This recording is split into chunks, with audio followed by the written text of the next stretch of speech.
porque verdaderamente podemos saber, Señor, que tu palabra es poderosa, que tu palabra transforma nuestras vidas, que tu palabra, Señor, nunca, nunca, nunca vuelve vacía, que tú, Señor, usas tu palabra para establecer tu voluntad en nuestras vidas, para guiar nuestros corazones, para alinear nuestros pensamientos, Señor, para sanar nuestras vidas, también para corregirnos y disciplinarnos, Señor, en muchas ocasiones. Pero también usas tu palabra para edificarnos de tal manera que podamos parecernos cada día más a Cristo. Señor, yo te pido que tú nos hables hoy, que tú, Señor, vengas y que intervengas en nuestras vidas, que aquellas cosas que tú necesitas corregir en nosotros, hoy a través de tu palabra, Señor, tú empieces a traer esa corrección. Las cosas que tú deseas sanar en nosotros, hoy venga, Señor, a traer ese bálsamo de sanidad. Y aquello, Señor, aquel corazón que hoy está quizás sin esperanza, ese corazón que quizá hoy está en confusión, que tú vengas a traer claridad y dirección en el nombre precioso de Cristo Jesús. Amén. Acompáñame con tu Biblia, por favor, a Proverbios capítulo 28.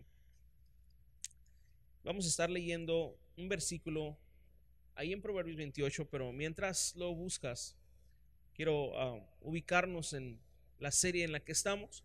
Estamos ya por algunas semanas en una serie que se llama Derribando Argumentos. Y esta serie está basada en 2 Corintios capítulo 10, del verso 3 al verso 5. ¿Y a qué nos referimos con los argumentos?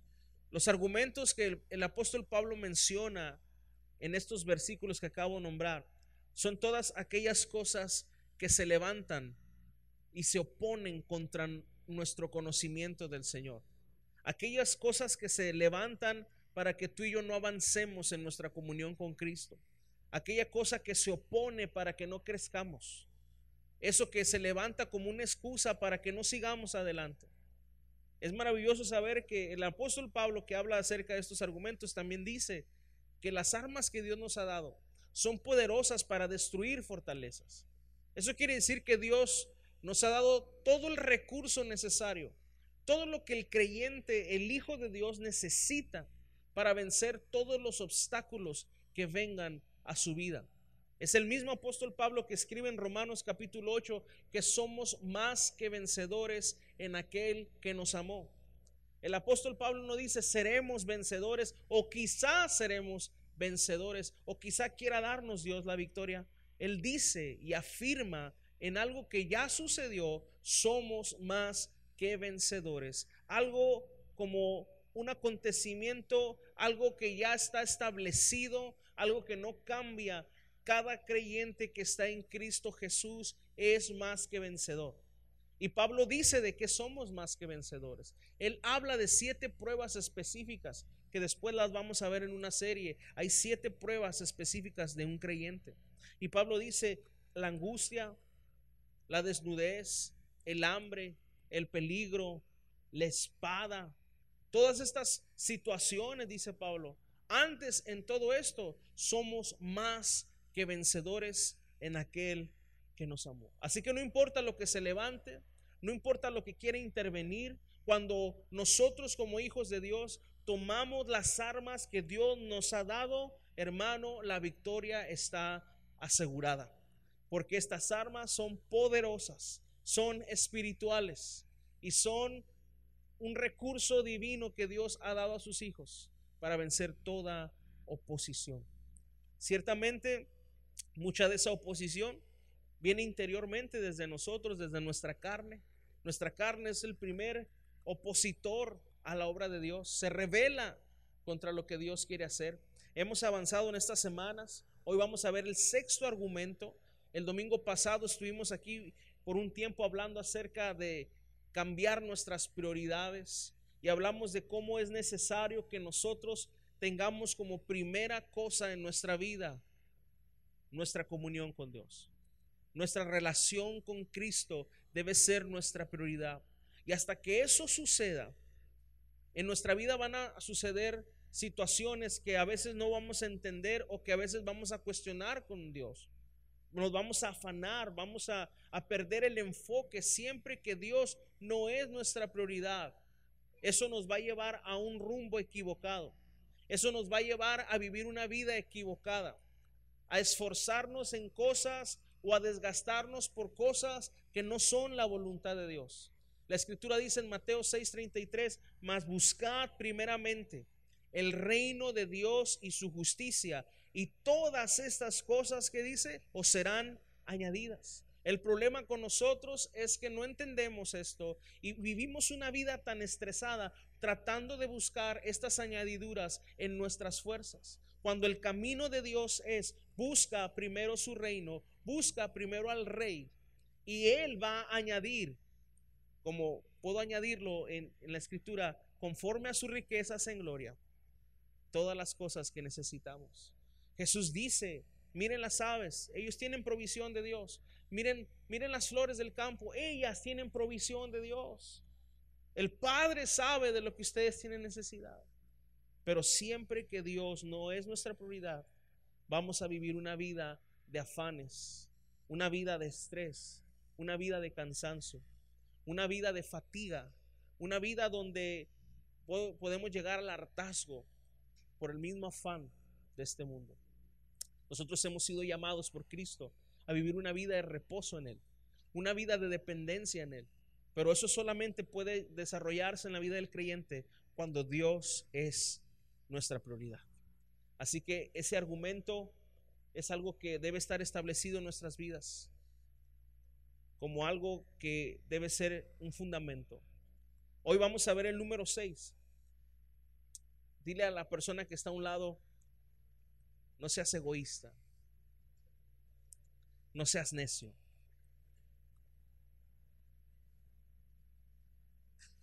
Sé que estas palabras no son nada agradables, pero creo que el egoísmo y la necedad es algo con lo que todos batallamos. En algún momento todos llegamos a ser necios, todos llegamos a ser egoístas. Y este argumento siempre se va a oponer en contra del crecimiento, en contra de nuestra comunión, en contra de la voluntad de Dios. Y necesitamos entender que verdaderamente Dios desea trabajar en cada corazón. Dios desea erradicar y quebrar los ídolos que nuestro corazón ha formado. Dios desea siempre mantenernos humildes, receptivos. Dios desea mantenernos siempre tiernos hacia su voz, hacia su voluntad. Dios desea y siempre Dios va a tratar con nuestro corazón. Y vamos a leer lo que dice aquí Proverbios 28. Vamos a leer el verso 26 y dice de la siguiente manera: el que confía en su propio corazón es necio, mas el que camina en sabiduría será librado. Fíjate bien la comparación. El que confía en su propio corazón, esto delante de Dios, es un necio.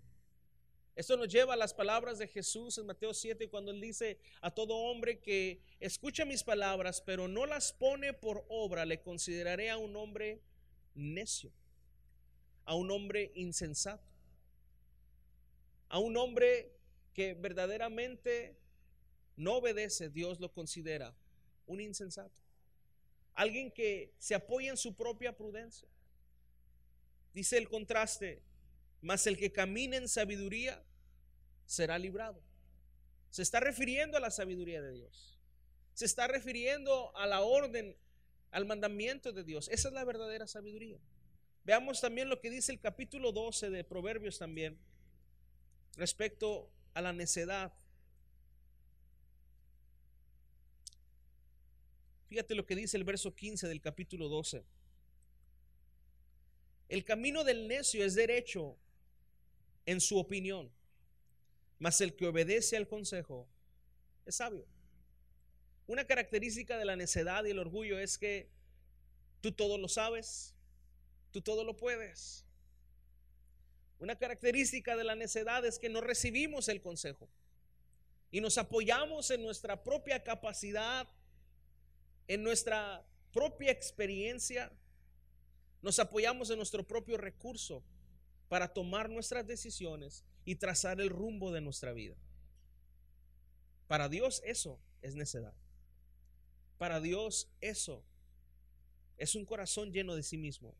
El contraste en este versículo es: mas el que obedece al consejo es sabio.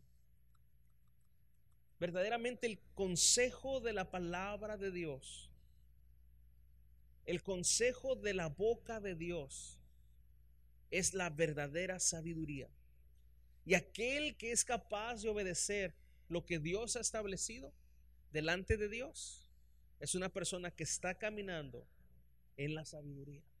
Hermanos, si vinimos a este lugar domingo tras domingo, jueves tras jueves, y escuchamos la palabra y nos llenamos en ese momento de la palabra, pero si al salir de este lugar seguimos tomando decisiones en base a lo que nosotros sentimos, percibimos o deseamos, verdaderamente estaremos caminando en necedad y no conforme a la sabiduría de Dios. Dios desea que nuestro oído, nuestro corazón, nuestra mente no solo esté expuesto a su palabra y a su verdad un jueves o un domingo. Dios desea verdaderamente que esta palabra sea como el salmista lo escribió: lámpara es a mis pies y lumbrera a mi camino. Que verdaderamente esta escritura sea lo que nos conduzca, nos dirija, nos guíe, nos frene, pero al mismo tiempo nos consuele, nos exhorte, nos discipline y nos sane. Cuando esto ocurra en nuestras vidas, entonces delante de Dios seremos sabios. ¿Cuántos quieren ser sabios delante de Dios? Quizá tú dirás: ¿por qué el pastor está hablando de esta manera? Quiero hoy que abordemos un ejemplo, una historia que creo que ejemplifica tremendamente lo que estamos leyendo. La necedad y el orgullo son actitudes del corazón que se disfrazan tremendamente. Son expertos en ocultarse y en disfrazarse.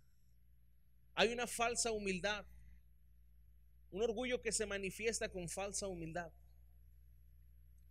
Hay una situación de la necedad del corazón que en apariencia no se nota, pero cuando es probada por el fuego, cuando es probada por la prueba, sale la luz. Recuerdo lo que dice la palabra de Dios en Deuteronomio también, donde Dios le dice al pueblo de Israel: te he permitido pasar por el desierto todos estos años para saber lo que había en tu corazón. Tú sabes que en el desierto el pueblo de Israel experimentó hambre, experimentó peligros, estuvo momentos críticos, pero Dios le dice al pueblo: yo te permití todo esto para saber lo que había en tu corazón. Ahora, teológicamente hablando, Dios conoce el corazón de todos. Dios no necesita probar a nadie para saber lo que hay en el corazón. Dice la escritura: antes de que mi palabra esté en la boca, tú ya la conoces todas. Él examina, pesa los corazones. Él sabe perfectamente lo que usted y yo en este momento estamos pensando. Pero ¿por qué Dios entonces dice: te hice pasar por el desierto para probar tu corazón? Porque lo que Dios desea es que nosotros mismos podamos ver lo que verdaderamente hay en nuestro corazón de una forma personal, pero al mismo tiempo en el corazón del hombre en una forma general. Dios quiere que quede en evidencia cómo actúa el corazón del hombre necio. Dios quiere que quede en evidencia a manera de una exhortación cómo es el caminar del hombre en su propia opinión. Vuelvo a repetirte: Dios no necesita probarnos para saber lo que hay. Dios permite la prueba para evidenciarnos a nosotros mismos lo que hay en nuestro corazón. Acuérdate que el corazón es engañoso más que todas las cosas y perverso. Y cuando estamos verdaderamente en esta necedad, no vemos lo que estamos haciendo. Dice el necio en su corazón: no hay Dios, dice el Salmo 14:1. O sea, yo estoy haciendo lo que estoy haciendo, creo que estoy bien, nadie me está viendo, estoy haciéndole caso a mi corazón, a lo que yo estoy sintiendo, me siento cómodo con lo que estoy haciendo. A veces lo espiritualizamos y decimos: tengo paz, estoy robando pero tengo paz. pues a veces lo que está sucediendo es que ya la conciencia está tan quemada que esa no es una paz que viene de Dios. Simplemente ya no sienten ni remordimiento de lo que está haciendo, por dar un ejemplo. Así que verdaderamente, en el momento que desechamos la sabiduría de Dios, la palabra la hacemos a un lado y seguimos nuestro camino, nos estamos engañando a nosotros mismos. Esto incluye la manera en la que nosotros nos relacionamos en nuestra familia, con nuestras esposas, con nuestros esposos, la manera en la que vivimos en nuestros trabajos, la manera en la que desarrollamos nuestra relación con nuestros hijos, la manera en la que desarrollamos nuestra relación entre hermanos. En cada relación, si la palabra de Dios no es la que nos rige, entonces estamos actuando de acuerdo a nuestra propia prudencia, a lo que dicta nuestro corazón, y eso de acuerdo al Señor es necedad y es un corazón lleno de orgullo. Te dije que te iba a hablar de una historia que ejemplifica tremendamente esto, los disfraces, los matices del orgullo y la necedad, y la historia del rey Saúl. Creo que todos hemos escuchado hablar del rey Saúl, y si yo pudiera titular o subtitular esta parte del sermón, yo creo que sería algo así como la decadencia de Saúl o el síndrome de Saúl. Pero cuando leemos la historia del rey Saúl y la historia de David en contraste, casi siempre nos queremos comparar con David, ¿verdad? Y decimos, yo me parezco más a David que a Saúl. O nos queremos parecer más a David que a Saúl. Y de alguna manera cuando oramos nos sentimos un David, un amado del Señor, porque eso significa David en la traducción. Pero la realidad, a la luz de las Escrituras, es que los hombres nos parecemos más a Saúl que a David. Tendemos más a tener un corazón como Saúl que un corazón como el de David. Aún David mismo, en parte de su historia, mostró tener un corazón, en parte de su historia, vuelvo a repetir, muy parecido al de Saúl. ¿Recuerdas cuando David censó al pueblo? ¿Recuerdas cuando él sucumbió ante el consejo de un hombre y le dijo, David, ¿por qué no censas al pueblo? ¿Por qué no los cuentas para ver cuántos somos en ejército, cuánta fuerza, cuánto poder tenemos? Y David sucumbió y censó al pueblo. A David se le olvidó de dónde provenía su verdadera fuerza, en dónde radicaba su verdadero poder. A David se le olvidó que él dependía de Dios. Y como todos los otros reyes que censan a sus pueblos para saber cuántos caballos, cuántos carros, cuántos soldados de a pie, cuántas espadas, cuántos expertos con las lanzas, y de esa manera poder jactarse y tener una seguridad en su ejército, a David se le olvidó que él no dependía de nada de eso, sino que él estaba donde estaba solamente por la misericordia y la gracia de Dios. Hasta el hombre llamado al corazón conforme al corazón de Dios tuvo sus episodios donde su corazón se llenó de necedad y de orgullo. ¿Cuánto más nosotros debemos de cuidar nuestro corazón? Así que lo que vamos a recibir hoy es un mantenimiento preventivo a nuestro corazón. Nuestro corazón debe ser como cuando le hacemos el cambio de aceite al carro. ¿Sabes? Por ahí los mecánicos dicen, el que tú mantengas tu carro con un cambio de aceite en el motor es la vida del motor, la prolongación que tú le das. De repente llegan, sobre todo a veces las mujeres no se les da mucho eso de la mecánica, no voy a generalizar, pero de repente hace algunos años recuerdo que a una persona se le quedó el carro, una persona de sexo femenino, ¿verdad? Y le preguntamos, hermana, y revisando, ¿hace cuánto que no le hace el cambio de aceite? Digo, ¿se le echa aceite? Y entonces entendimos la gravedad del asunto. Obviamente ese motor no era un carro muy viejo, pero si nunca le habían hecho el cambio de aceite, pues ese motor estaba muy desgastado y parecía un carro muy, pero mucho más viejo de lo que realmente era. Nuestro corazón necesita un mantenimiento preventivo, constante.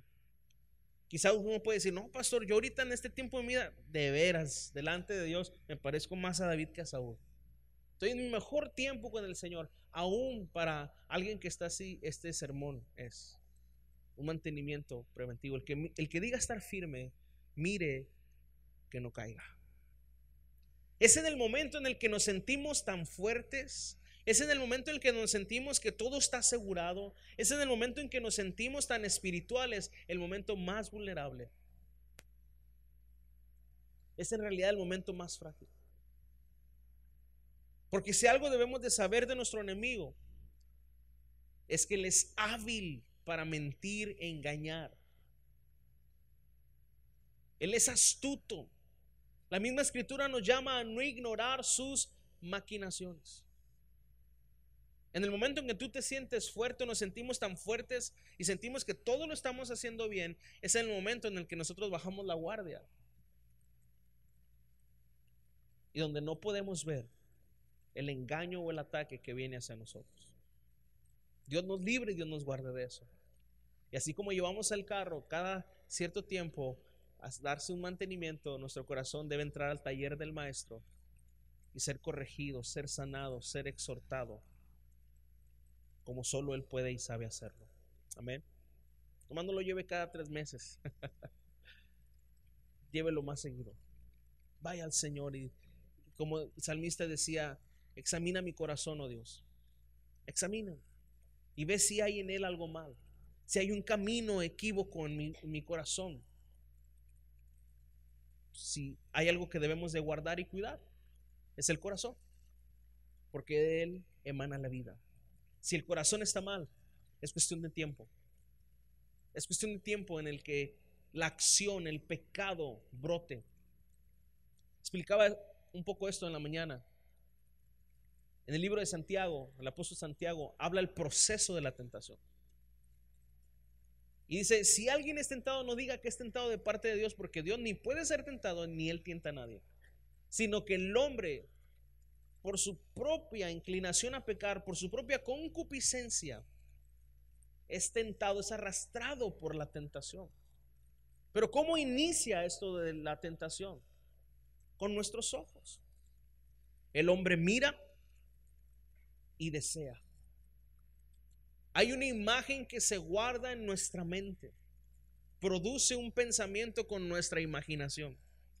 Y una vez que está en nuestra mente, entonces baja a las emociones. Y una vez que es violada esta conciencia y el corazón lo acepta, es cuestión del tiempo de que el cuerpo ejecute aquello que ya nuestra mente y nuestro corazón aceptó internamente.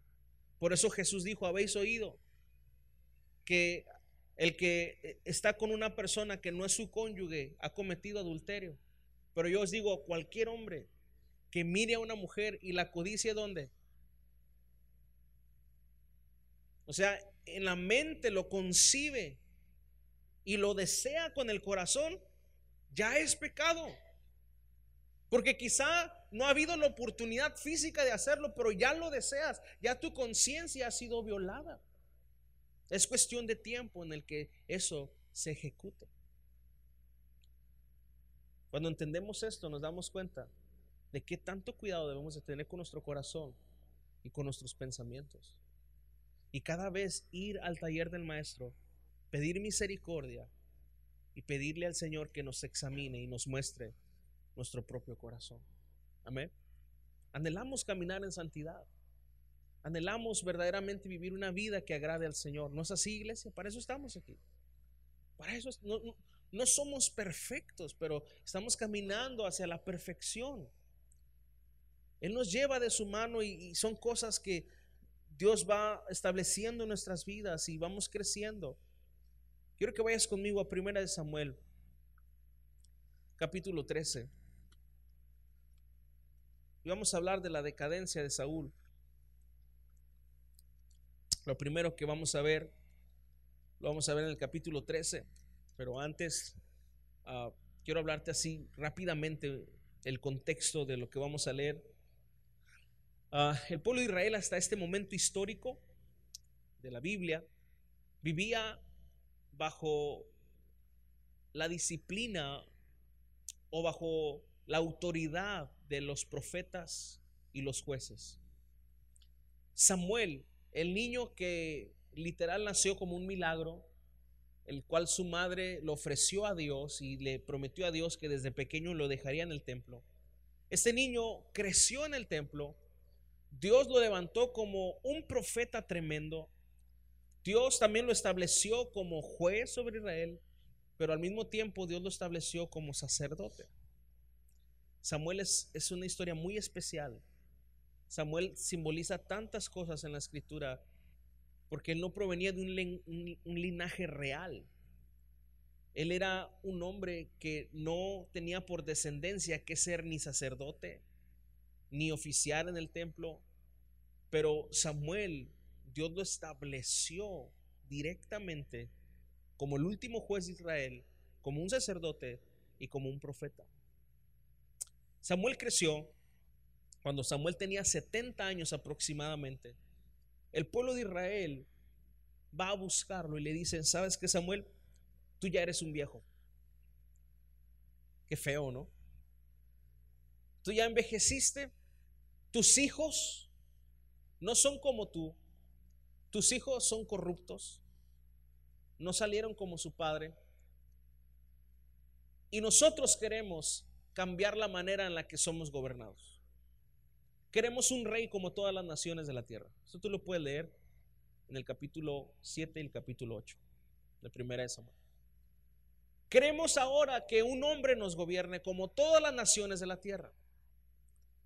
Recordarás que Israel había sido atacada por otras naciones que tenían reyes. Y ellos sabían el sistema de monarquía que otras naciones o que otros pueblos tenían. Ellos habían visto eso. Y ellos empezaron a desear eso en su corazón. Escucha esto. Ellos tenían el gobierno de Dios a través de un profeta. Dios le hablaba al profeta y el profeta comunicaba la voluntad de Dios al pueblo para que el pueblo fuera guiado y librado de sus enemigos. Por otro lado, existía la monarquía del hombre, donde un hombre, conforme a su propio corazón, a sus propios deseos, a su propia conveniencia, gobernaba una nación. El pueblo de Israel dice: Samuel, tú ya estás viejo. Prácticamente dicen: tú ya estás obsoleto. Queremos algo nuevo. Queremos entrar a lo nuevo. Queremos otro sistema de gobierno. Dios le habla a Samuel directamente y le dice: déjalos. Tú lo puedes leer en el capítulo 8, verso 7. Fíjate aquí la respuesta de Dios. Y dijo Jehová a Samuel: oye la voz del pueblo en todo lo que te digan, porque no te han desechado a ti, sino a mí me han desechado para que no reine sobre ellos. O sea, Dios le habla a Samuel y dice: Samuel, no te preocupes, la bronca no es contra ti, no es que estés viejo, Samuel. No, ni son tus hijos. Hay un problema mayor. Hay un problema en el corazón de ellos. Y el problema es que me han desechado a mí, no a ti. El problema es que no quieren mi gobierno. No se trata de ti, Samuel. Se trata de que ellos quieren andar en sus propios caminos. Se trata de que ellos quieren imitar a las otras naciones. Así que óyelos. Y Dios les dio lo que ellos pidieron. El llamamiento de Saúl, es interesante esto. Es una forma en la que Dios disciplinó al pueblo de Israel. Es tremendo eso.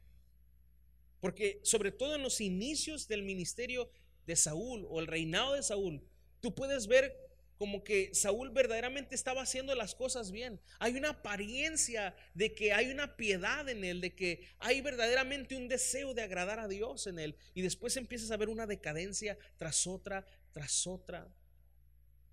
La historia de Saúl en realidad es triste. Es alarmante. Es de meditarse, de analizar profundamente. En el capítulo 9, Saúl es elegido rey. Aquí Saúl va a buscar a Samuel. Él andaba buscando 2 asnos de su padre que se habían perdido. De alguna manera u otra llega a donde está Samuel, y Samuel ya sabía que él era el elegido. Samuel ya sabía que el pueblo iba a querer a este hombre. Él les llevaba una cabeza a todos los demás. Era alto, la Biblia dice que era hermoso. En apariencia era perfecto. Samuel lo vio y dijo: ¿cómo no va a ser este el rey? Un hombre fuerte, un hombre alto, un hombre guapo. Este es el rey. Ese es el que nos va a representar. Samuel lo unge como rey y Saúl tiene una apariencia de humildad. Él es ungido delante del pueblo y se regresa a la casa de su padre. No establece una monarquía rápidamente, no establece una guardia real, no establece órdenes, no pide privilegios. Él se va a seguir labrando los campos de su padre. Cuando le anuncian, se entera de que un enemigo viene a atacarlos. Y este enemigo, eso tú lo puedes ver en el capítulo 9 y en el capítulo 10. Este enemigo que viene a atacarlos es poderoso. Son muchos hombres los que vienen a atacar al pueblo de Israel. Y literalmente les querían sacar los ojos. Cuando Israel supo quién venía a atacarlos, ellos temieron tanto que pidieron una tregua. Le dijeron a este personaje, a este hombre: perdónanos la vida, hagamos las paces y nosotros les vamos a servir a ustedes. Y este enemigo dijo algo. Les dijo: acepto la tregua, acepto perdonarles la vida con una condición: que todos los hombres de guerra se saquen voluntariamente el ojo derecho. En mi personal opinión, hermanos, espiritualmente hablando, el pueblo de Israel ya no tenía el ojo derecho. Y ahorita voy a explicar por qué. Hablando anatómicamente, el ojo derecho está conectado al hemisferio izquierdo del cerebro. El ojo izquierdo está conectado al hemisferio derecho del cerebro. El hemisferio derecho del cerebro corresponde a todo lo creativo, a la imaginación, a lo artístico. El hemisferio izquierdo corresponde a todo lo que tiene que ver con cálculos, razonamientos. Eso no se me dio mucho a mí, pero está en el lado izquierdo. Ahora, ¿qué significaba que este enemigo le pidiera al pueblo de Israel que se sacaran el ojo derecho? Te lo explico en forma práctica. Generalmente un soldado tomaba el escudo con la mano izquierda, se cubría su ojo izquierdo y con la mano derecha tomaba su espada y peleaba. Si un soldado no tenía su ojo derecho, quedaba al descubierto porque no podía usar su escudo para protegerse el corazón y tampoco podía ser hábil para atacar a su enemigo por falta de visión. En pocas palabras, lo que este enemigo estaba pidiendo era que todos los hombres de guerra quedaran desfasados de la guerra, quedaran completamente inútiles para la guerra. ¿Sabes? Satanás no puede destruirte si tú eres un hijo de Dios, pero a él le basta con dejarte fuera de la jugada. A él le basta con que tú ya no puedas pelear, con que ya no podamos o no querramos seguir intentando, seguir caminando, queriendo seguir la voluntad de Dios. Él no puede destruirte porque tu vida está en las manos de Dios, pero Él buscará la forma de dejarte fuera de la jugada. Él buscará la forma de que tú ya no tengas ánimo de servir a Dios, de que no tengas ánimo de consagrarte a Dios en las disciplinas espirituales. El ojo derecho, que corresponde a la razón, al entendimiento, el pueblo de Israel espiritualmente ya no lo tenía. En el momento que ellos dijeron: preferimos un rey físico al gobierno de Dios, ellos ya no estaban razonando bien. Ellos ya no estaban pensando bien. Ellos ya se estaban apoyando en su propia prudencia y estaban desechando al único y sabio Dios. Hermanos, Dios no quiere a nadie tuerto. Dios nos quiere con los dos ojos bien listos. Amén. Puesto nuestros ojos en Jesús. Hace muchos años leí de un experimento que unos hombres hicieron. Invitaron a ver una película de terror al cine a un grupo de personas y les vendaron el ojo izquierdo a todos y los metieron a ver la película de terror. Cuando vieron la película de terror y sale la gente, los entrevistaron. ¿Qué sintieron? ¿Les dio miedo? ¿No les dio miedo? Del 1 al 10, ¿cuánto miedo sentiste? Como un 2. La verdad se me hizo muy absurda las escenas. La historia no tenía lógica. Desde el que empezó, los argumentos que presentaron se me hicieron muy ilógicos. Así que no me dio miedo. Analizando la situación de la película, no puedo decir que 2 o 3 de miedo. Les taparon el ojo izquierdo, que corresponde a la imaginación, a lo creativo, y solamente estaban viendo con el ojo derecho la razón, el intelecto. Hicieron el mismo experimento con las mismas personas, les taparon el ojo derecho y los metieron a ver la misma película. Los resultados fueron totalmente diferentes. Ahora la gente le dio mucho más miedo que al principio, porque no estaban viendo con su lado de la razón, de la lógica, sino que estaban del lado de la imaginación, de la creatividad. Sintieron la música, los efectos, y la gente se atemorizó. Eso está en Google, tú lo puedes googlear, y hay un experimento que alguien hizo hace años acerca de eso. Verdaderamente, el hecho de que este enemigo le pidiera al pueblo de Israel sacarse el ojo derecho era para que ellos quedaran completamente fuera de la batalla y solamente pudieran temer y someterse a este enemigo que los estaba literalmente atormentando. Saúl se entera de esto y hay un celo que viene a Saúl. Es la primera vez que lo vemos en escena. Y Saúl se llena de celo y convoca al pueblo, levanta un ejército y va en contra de sus enemigos, y Dios le entrega a ese enemigo, y la gente celebra, y la gente reconoce a Saúl como rey, y de alguna manera hay un sentimiento como lo hicimos bien. Tomamos una buena decisión de elegir a Saúl como rey, y Saúl aparenta ser un líder que verdaderamente los va a llevar a la victoria y a una comunión con Dios. Pero a partir de ahí todo se empieza a desmoronar. Te dije al principio que el orgullo y la necedad son excelentes, son expertos en disfrazarse.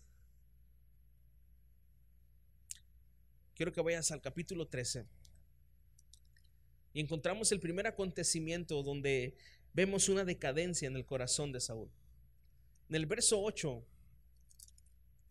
dice de la siguiente manera: y él esperó 7 días conforme al plazo que Samuel había dicho, pero Samuel no venía a Gilgal y el pueblo se le desertaba. Entonces dijo Saúl: traedme holocausto y ofrendas de paz. Y ofreció el holocausto. Y cuando él acababa de ofrecer el holocausto, he aquí Samuel que venía, y Saúl salió a recibirle para saludarle. Entonces Samuel dijo: ¿qué has hecho? Y Saúl respondió: porque vi que el pueblo se me desertaba, y que tú no venías dentro del plazo señalado, y que los filisteos estaban reunidos en Micmas. Me dije: ahora descenderán los filisteos contra mí a Gilgal, y yo no he implorado el favor de Jehová. Me esforcé pues y ofrecí el holocausto. Quiero explicarte qué es lo que está sucediendo aquí. De repente pasa esta historia donde hay una victoria grande para el pueblo de Israel. Pasa un tiempo y otro enemigo está al acecho. Ahora son los filisteos, un enemigo acérrimo de Israel. Constantes luchas tuvo Israel con los filisteos. Ahora la situación es la siguiente.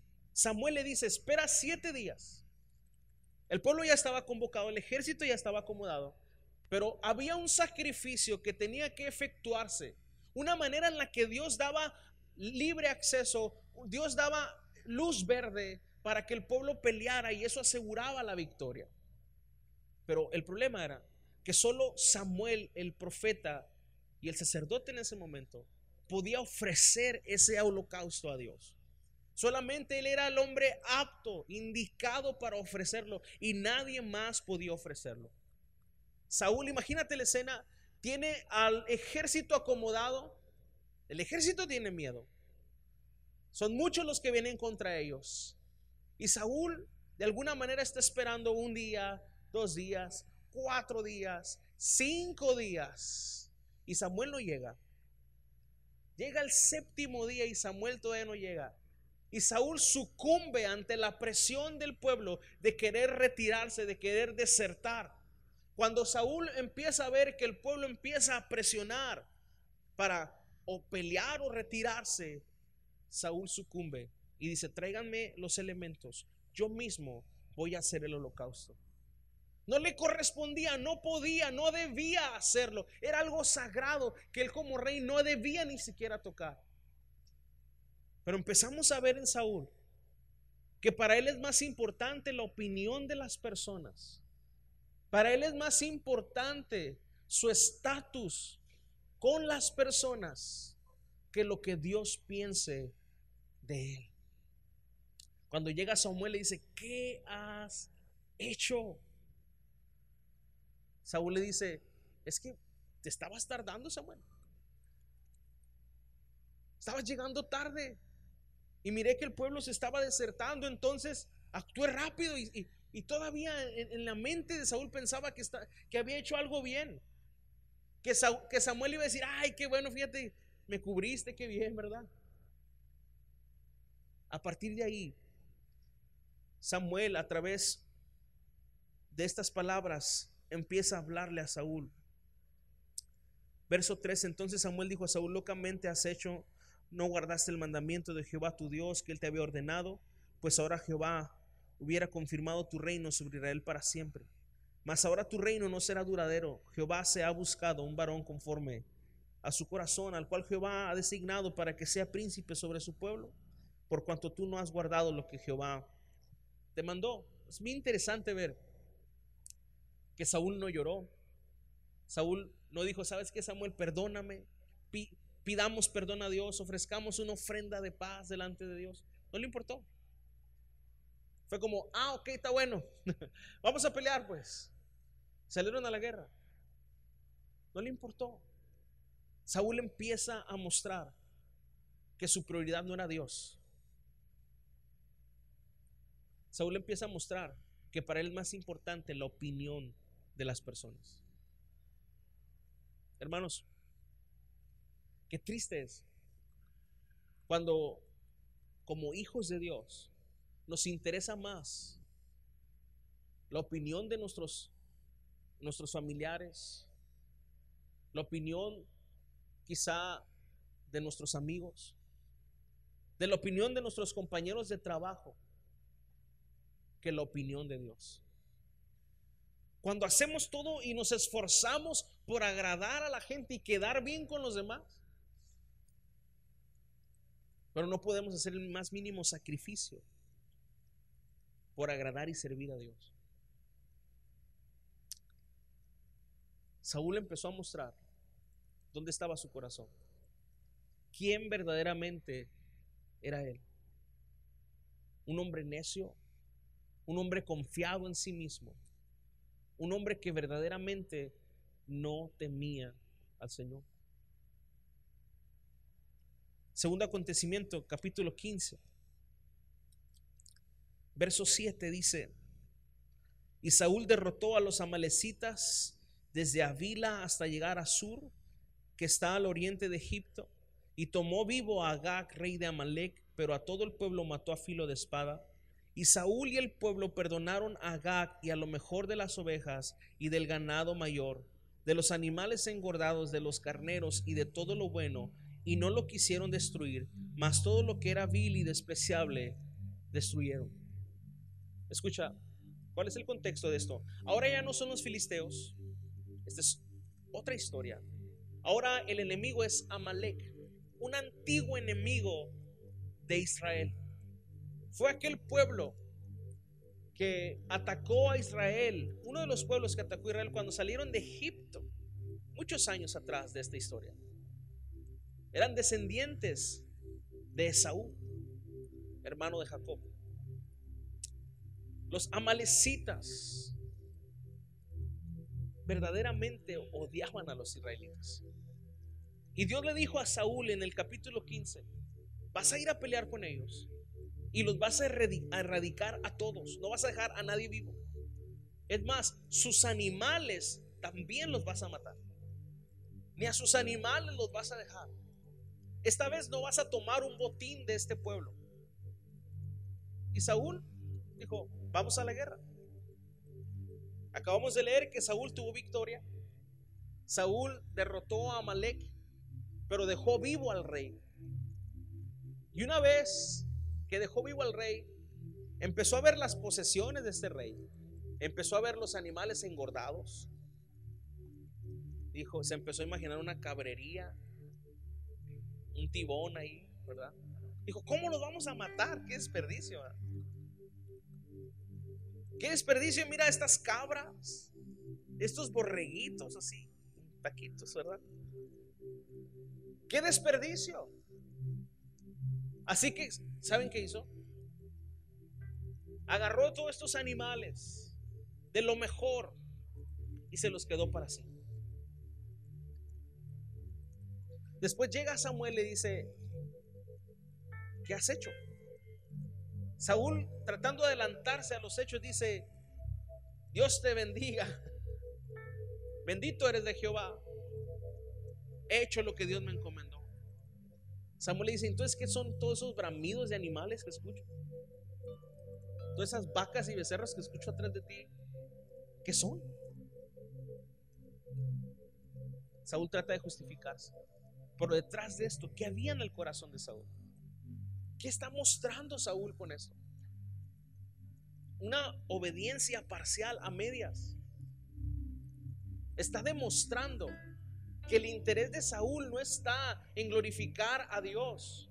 Para él su posición es una posición privilegiada, sí, pero para obtener sus beneficios, para lograr sus propios propósitos, para lograr sus propias encomiendas o sus propios deseos del corazón.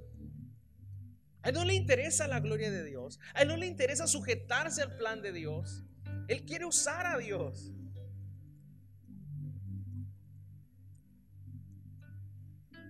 Qué tremendo es cuando una plataforma se convierte en un pretexto para lograr nuestros sueños.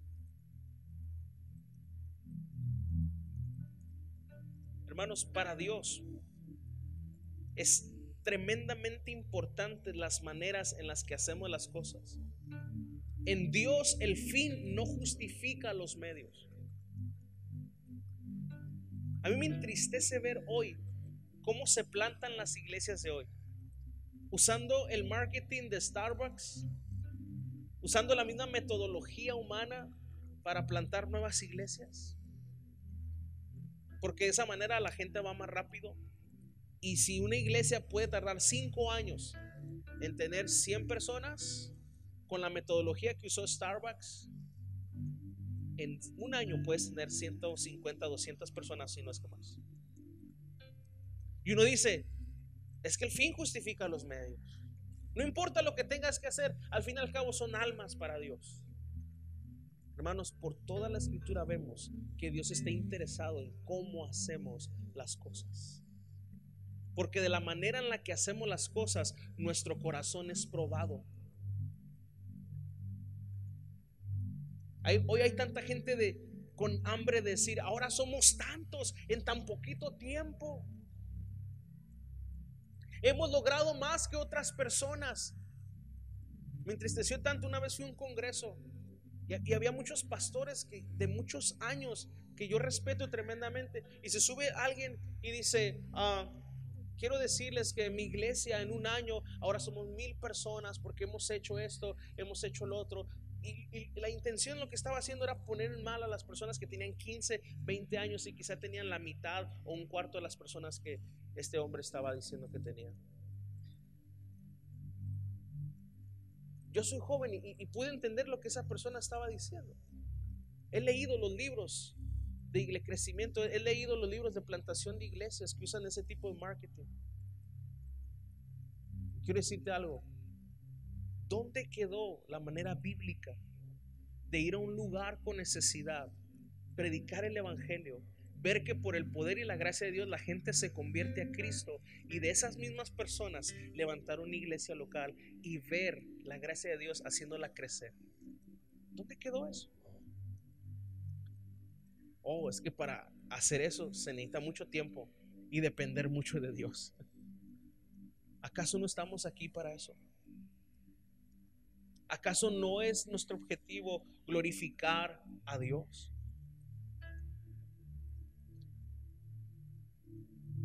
Los medios que utilicemos para hacer la obra de Dios nunca van a justificar la obra de Dios. Tanto el método como la meta deben de glorificar a Dios. Debe ser algo que la Biblia respalda. Debe ser algo que nosotros sepamos que eso agrada el corazón de Dios. sino lo que estamos haciendo en realidad es justificando la obra de Dios, pero en realidad lo que estamos haciendo es construyendo nuestro propio reino. Lo que estamos haciendo es guardándonos las vacas y los becerros y obedeciendo parcialmente a Dios. Tercer acontecimiento, 1 Samuel 28. Voy a ir más rápido. En este capítulo vemos todavía más la decadencia de Saúl. Ya lo vimos que para él era más importante la opinión de la gente. Ya lo vimos que para él era más importante su ambición, su propósito, que el propósito de Dios. Ahora lo vemos haciendo lo siguiente. Verso 3 del capítulo 28. Ya Samuel había muerto y todo Israel lo había lamentado y le habían sepultado en Rama su ciudad. Y Saúl había arrojado de la tierra a los encantadores y a adivinos. Verso 6. Y consultó Saúl a Jehová, pero Jehová no le respondió ni por sueños, ni por Urim, ni por profetas. Entonces Saúl dijo a sus criados: buscadme una mujer que tenga espíritu de adivinación, para que yo vaya a ella y por medio de ella pregunte. Y sus criados le respondieron: he aquí hay una mujer en Endor que tiene espíritu de adivinación. Escúchame esto. Ahora vemos a Saúl literal consultando a las tinieblas, el lado oscuro, literal. Ya no se parece en nada a aquel Saúl lleno del celo de Dios, derrotando al ejército. Ahora es un hombre lleno de pesares, de tormentos. Ahora es un hombre que ha caído literalmente tan bajo que busca a una bruja, a una pitonisa, alguien que consulta a los muertos, algo que es abominación para Dios. Vaya, las otras actitudes de Saúl estaban ocultas en su corazón, pero esto ya es algo visible. Esto es algo que ya comparte con su gente. Búsquenme a alguien que me adivine. De alguna u otra manera voy a obtener lo que quiero. Entonces está mostrando el verdadero corazón.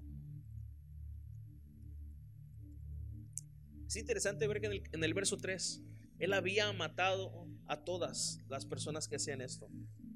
Dice: y había arrojado de la tierra a los encantadores y adivinos. Él mismo había mandado eso.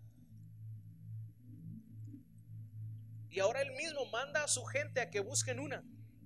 ¿Sabes? La mayoría de los historiadores, de los teólogos, que analizan este pasaje, dicen que lo más probable es que Saúl haya dejado a propósito a esta mujer. Que lo más probable es que Saúl tuviera conocimiento de la existencia de esta mujer, como una reserva por si acaso. Y hay mucha gente que así vive su fe. Vamos a ir yendo a la iglesia mientras las cosas estén bien,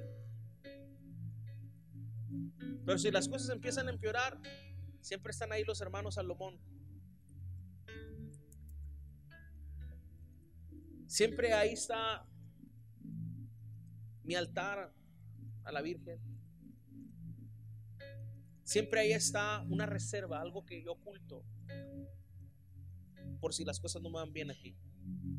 Eso no es una verdadera fe. Y nos podemos engañar nosotros mismos, pero jamás podremos engañar a Dios. Y Dios sacará a la luz lo que hay verdaderamente en nuestro corazón. No nos apoyemos en nuestra propia prudencia. No nos apoyemos en nuestros propios recursos. Apóyate completamente, solamente en el Señor. Saúl consulta a esta mujer. Samuel, dice la Biblia que él sube. No voy a entrar en detalles teológicos de si fue real este encuentro, de si fue una situación demoníaca o verdaderamente el espíritu de Samuel regresó. Hay muchas cosas que se pueden hablar en este pasaje. El caso es que Saúl escucha que le dicen que Dios lo ha desechado. Y ahora la sentencia es una sentencia de muerte, una muerte espiritual. Aún él tratando de buscar las respuestas, Dios trae disciplina a su vida. El último acontecimiento está en el capítulo 31. En el verso 1 dice: los filisteos pues pelearon contra Israel, y los de Israel huyeron delante de los filisteos y cayeron muertos en el monte de Gilboa.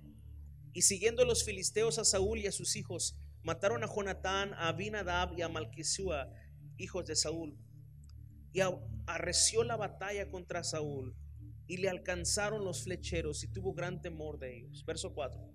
Entonces dijo Saúl a su escudero: saca tu espada y traspásame con ella, para que no vengan estos incircuncisos y me traspasen y me escarnezcan. Mas su escudero no quería, porque tenía gran temor. Entonces tomó Saúl su propia espada y se echó sobre ella. Vemos que Saúl terminó con su propia vida. Un suicidio es la manera en la que Saúl terminó. Sin esperanzas, lleno de temor, de vergüenza, Saúl mismo decidió quitarse su vida ante la amenaza del enemigo. Y así fue como terminó Saúl, en un suicidio. Y la verdad es que cuando no tratamos con la necedad y con el orgullo en nuestro corazón, vamos hacia un suicidio espiritual. Cuando dejamos que esto crezca en nuestro corazón, cuando dejamos que esto siga reinando, operando en nuestro corazón y llevándonos a tomar decisiones fuera de la voluntad de Dios, sin examinar nuestro corazón, sin que Dios trate con nuestro corazón, vamos caminando hacia un suicidio espiritual. Tarde que temprano llega esa sentencia y necesitamos regresar a Dios y decir como el salmista: examina mi corazón y ve si hay camino de perversidad en él. Decía hace un momento, David también tuvo sus episodios de orgullo, de necedad, pero una y otra vez puedes ver el arrepentimiento de David. Yo quiero decirte, ¿dónde está el arrepentimiento de Saúl? En ningún momento Saúl se volvió a Dios y pidió perdón. Aun cuando dice que Saúl consultó a Dios, no lo consultó para arrepentirse. Él quería saber lo que le esperaba al futuro. Para él Dios era un medio, era la manera en la que él obtenía lo que él quería, pero no era su fin. Hermanos, o servimos a Dios o nos servimos de Dios.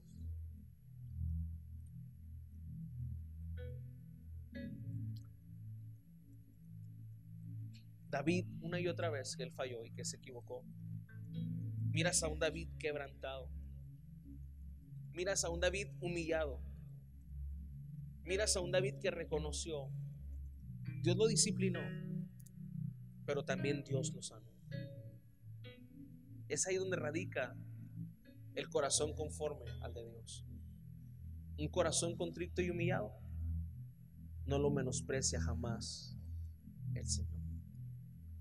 Con eso termino diciéndote: Dios reprende a los soberbios, pero da gracia a los humildes. Dios desea mantenerte tierno ante Él.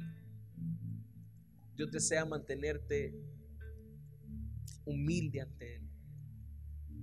Nuestro ejemplo es Cristo. El apóstol Pablo escribió en Filipenses 2, verso 5 en adelante: haya pues este mismo sentir, hayan ustedes esta misma actitud que hubo también en Cristo, el cual, siendo en forma de Dios, no lo tuvo como algo a que aferrarse, sino que se despojó a sí mismo y tomó una forma de siervo, y estando en la condición de siervo se humilló a sí mismo, haciéndose obediente hasta la muerte y muerte de cruz. Ese es el camino. Esas son las huellas que debemos seguir. Ese es el ejemplo que nosotros debemos de caminar. Esa es la manera, esa es la forma que Dios ha establecido, la manera de Cristo. Él no vino a ser servido, Él vino a servir. Él no vino a hacer su voluntad, sino la del Padre que le envió. Él no vino a tomar ventaja de nadie, Él vino a darse a sí mismo en una cruz. El rico se hizo pobre para que los pobres fuésemos hechos ricos en Él. ¿Cómo necesitamos que Dios nos dé ese corazón como el de Cristo? ¿Cómo necesitamos que el Maestro trate con nuestro corazón, depure nuestro corazón y nos haga más como Él? Esa debe ser nuestra oración. Y con eso terminamos el mantenimiento preventivo de hoy. Cierra tus ojos de donde estás. Señor, reconocemos que nuestro corazón es engañoso. Reconocemos que tendemos cada día a ser más como Saúl que como David. Reconocemos delante de ti, te pedimos perdón, Señor, porque muchas veces no entendemos el verdadero principio del servicio, el principio, Señor, de la sabiduría. Seguimos muchas veces, Señor, actuando en nuestra propia prudencia, buscando nuestros propios beneficios, buscando nuestros propios sueños. Y no hemos entendido que para seguirte verdaderamente tenemos que renunciar a nosotros. Trata con nuestro corazón hoy, en lo profundo de nuestro corazón. Danos un corazón nuevo, un corazón alineado a ti, un corazón sencillo y humilde. Tú has dicho en tu palabra, el consejo de Jehová hace sabio al sencillo. De esa manera queremos vivir. Una manera, Señor, en la que somos libres del orgullo, del egoísmo, de la necedad, y caminamos en tu principio, y caminamos en una vida que se da a otros. Señor, ayúdanos, te necesitamos a ti. Ponte de pie ahí donde estás.